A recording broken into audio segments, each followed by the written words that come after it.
Saudara suka manis, suka gula? Gula ini bersifat adiktif, yaitu kecanduan. Kalau orang minum 1 gelas kopi atau teh dalam 1 hari, belum tentu dia cukup. Kadang bisa 2 atau 3 kali dalam 1 hari. Demikian juga kanker. Kanker ini juga suka manis. Makanan utama kanker adalah gula. Kanker bisa memakan kandungan gula di tubuh manusia dengan kecepatan 10 sampai 20 kali daripada sel normal. Lalu bagaimana cara kita supaya kanker di tubuh penderita itu bisa mati?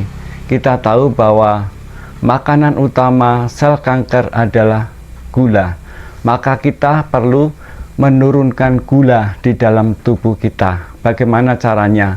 Tentu kita akan berusaha untuk mengkonsumsi serendah mungkin gula. Kalau bisa menstop gula di dalam diri kita. Gula tidak hanya minuman manis, tetapi juga karbohidrat. Karbohidrat seperti nasi, ubi, mie, tepung yang roti, kue, itu juga merupakan gula. Kenapa gula? Karena karbohidrat yang sudah kita makan itu akan dipecah atau diolah oleh tubuh menjadi glukosa. Jadi kita makin paham kalau ingin mematikan kanker di dalam tubuh seseorang, maka perlu menurunkan kadar gula di dalam tubuh kita. Lalu bagaimana kalau gula kita minimal atau minim? Apakah sel baik tidak ada kekuatan atau tenaga? Ada, yaitu adalah keton. Keton ini hanya bisa dipakai oleh sel baik, sel normal, tetapi sel kanker tidak bisa menggunakan sel keton.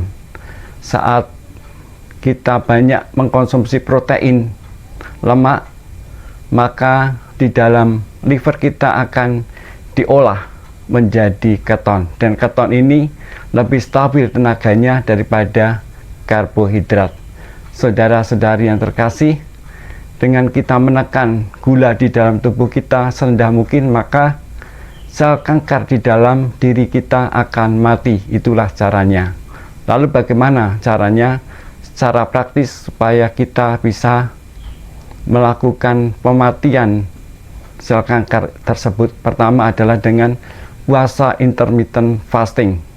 Dengan puasa intermittent fasting minimal 16 jam dalam 1 hari, maka gula darah kita akan rendah dan kanker tidak akan bertahan, karena kanker ini akan suka dengan gula-gula.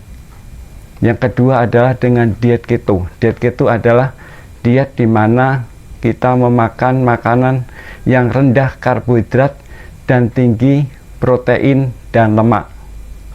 Dengan makan-makan yang hewani, telur, daging, ikan, maka di dalam diri kita lemaknya makin banyak, sehingga pada saatnya liver akan produksi keton untuk aktivitas atau tenaga di dalam diri kita.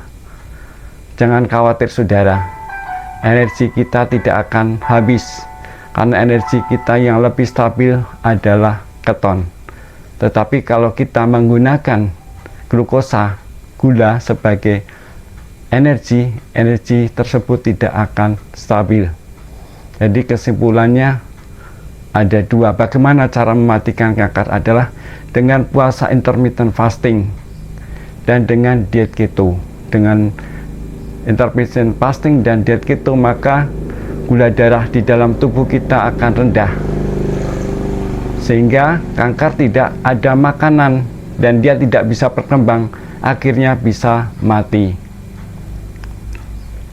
Silakan di-share video ini bila bermanfaat bagi saudara sekalian, dan bagi praktisi Dioreiki bisa menambahkan afirmasi untuk mempercepat mematikan sel kanker tersebut, yaitu dengan memakai unsur api. Misalnya pasiennya sakit di bagian perut, Saya niat menyalurkan unsur api ke perut titik-titik namanya siapa untuk membakar sel kanker secara sempurna. Ucapkan 3 kali lalu diam. Saudara-saudari yang terkasih, jika saudara ada pengalaman, ada pertanyaan, silakan tulis di komentar ini. Dan jika bermanfaat video ini, silakan bagi ke orang lain. Semoga kita semua selalu sehat. Salam sehat dari saya, Master Eko Heru. Terima kasih.